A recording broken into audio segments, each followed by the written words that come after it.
Please Don't Go, I Hate You. Please Don't Go, I Hate You, yeah. Oh, yeah, we are coming to get you. Ladies, you thought you was off scot-free, huh? Yeah, I got something for you. Wow. Got something for you.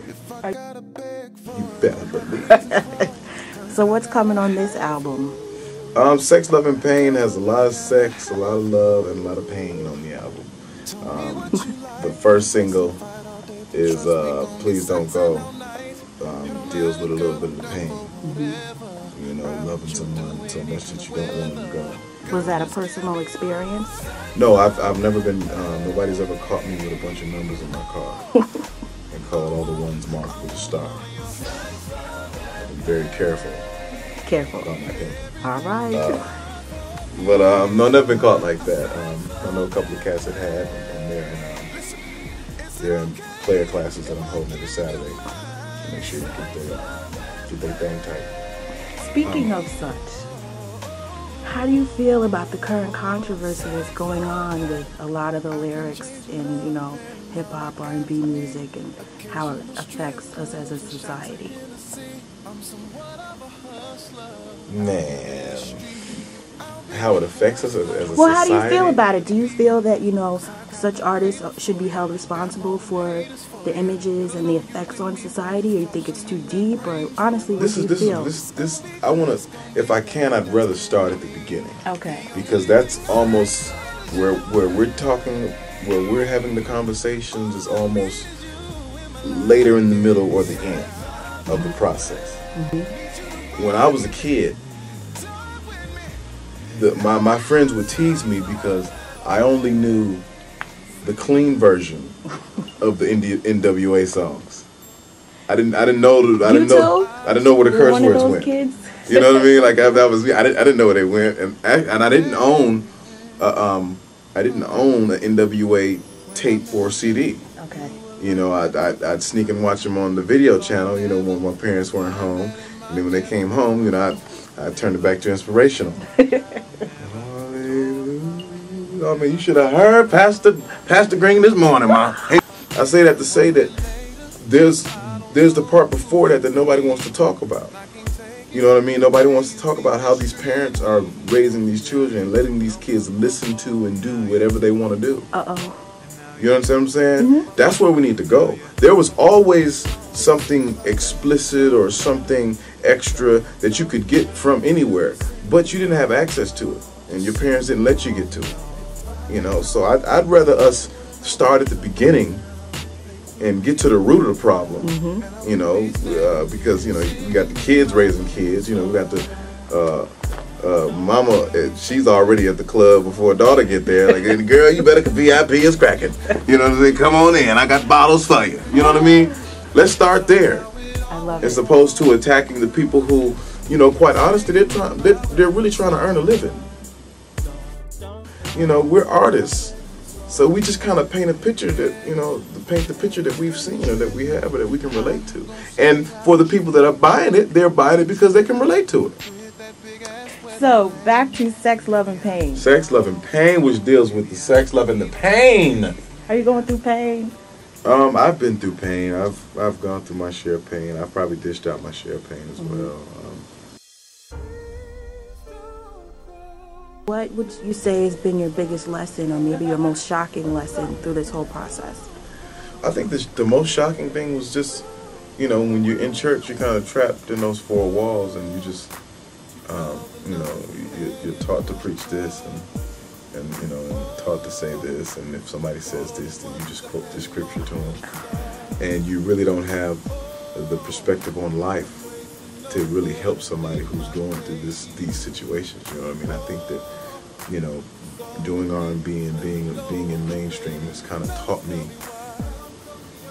about life, and you know, and the struggles and things that people really are going through. You know, I think that, you know, like all of this is a gift from God. You know, it's what you do with it that, you know, makes it good or makes it bad. You know, I can use the success that God has given me to, you know, do drugs or whatever. You know, I could take it as far as I want to take it, or I could take it and, you know, do some good with it. You know, really try to inspire some people, help bring up the next R&B artist or producer, that type of thing. You know. I'm working with upcoming artists and writers. I got a bunch of cool people that I'm not stealing publishing from. or taking all the credit from, you know.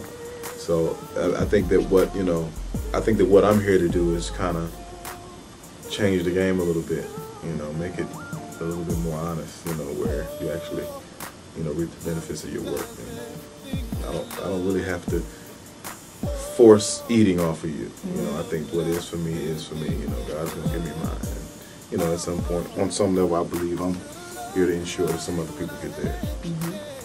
We spoke before. You discussed having your own sound, and you've been able to replicate that sound for other artists. Or where does that sound come from? Is it just you? It comes from church. It comes from church. Me and all the combinations of Kim Burrell, John P. Key, Fred Hammond, Babyface, Jimmy Jam, and Terry Lewis. You know, all that mixed together. You know, it's kind of shaped me into who I am. But I don't know. I think I'm best when I'm doing me. You know, I'm good at writing for other artists and kind of interpreting what they want to say and how they want to feel without them feeling like they are me. You know, because I deliver a certain thing. Like I'm a heart artist. Like I like to get in here. You know, and make you really feel something.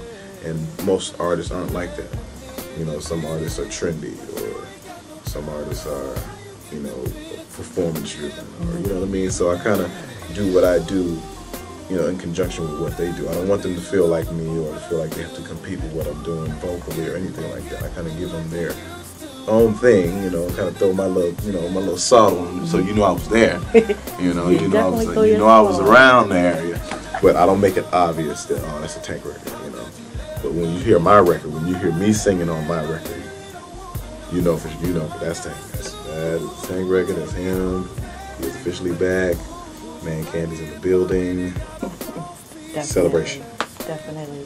So what's the second single? I think the second single is a record called "I Hate You." Okay. Please don't go. I hate you. Please don't go. I hate you. Yeah. Oh yeah, we are coming to get you, ladies. You thought you was off scot-free, huh? Yeah, I got something for you. Wow. Got something for you. Are you currently in a relationship? No, I'm not in a relationship right now. Do you prefer it that way, or would you like to have someone to share your life? I want to be in love. You know, when the time is, or when the person is right. You know, it's. I mean, I'm a handful. You know, and what I do is a handful. You ever had your heart broken? Oh yeah. I got a song on my album called "Heartbreaker." The song "I Hate You." That's where that comes from. So yeah. So I mean, you know, I want to do all those things. It's just hard to find somebody that, you know, can really hold you down.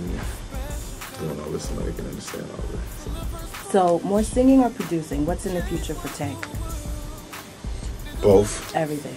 Both. Everything is like when I'm not singing, when I'm not on stage, out on the road, then I'm at home producing for somebody. We got Jennifer Hudson as soon as I get back, you know, some other stuff. So it just, now it's starting to balance itself out, you know, where I used to come home from the show and be in the house and really have a 4-day break and be chilling. And now it's like, as soon as I get off the plane, I'm on the way to the studio to do more work. So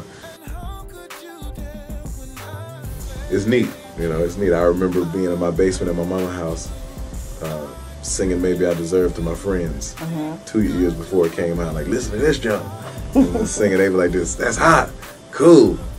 We turn all the equipment off and go upstairs and go eat. You know?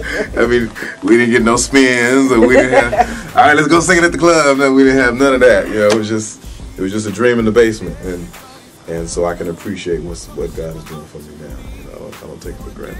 Great. Thank you. No, I love you. Glad to be back. I missed you. Hope you missed me the same. May 15th, be there for me. Sex, Love, and Pain in the building. That's all. I love it.